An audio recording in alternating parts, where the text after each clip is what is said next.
It's Nick's Psychotonic History of Sci-Fi. Jules Verne is often considered to be the father of modern science fiction, even though many of his ideas have actually come true. But you gotta think, they didn't have submarines back then, or cars, or anything electricity.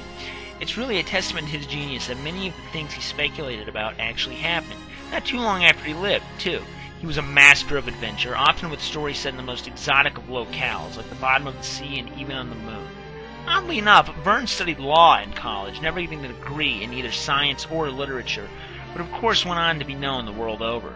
He had several tales that were similar to Poe's, like 5 weeks in a balloon, Around the World in 80 Days, and A Trip to the Moon.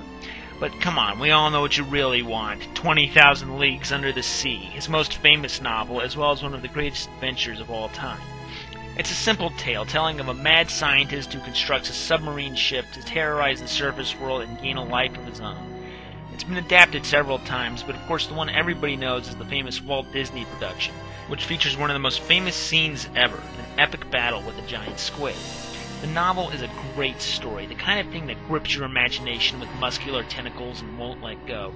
It almost leaves you sad when you're done. But that's enough of that.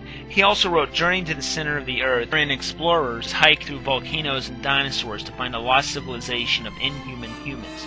Yeah, I said that. Also, in case you've ever wondered, none of this Hollow Earth can be true. Just saying. Lastly, I wanted to mention one of his more obscure works, Paris in the 20th Century, a look roughly 100 years into the future of the time, wherein they have advances like gasoline-powered automobiles, aeroplanes, and electric calculators. I'm sad to say I've never actually read this book. I've simply never had the time, and I apologize for commenting on it, but it does have an interesting story behind it. Verne gave it to his publisher, who refused to publish it on grounds of being too unbelievable and wouldn't sell very well.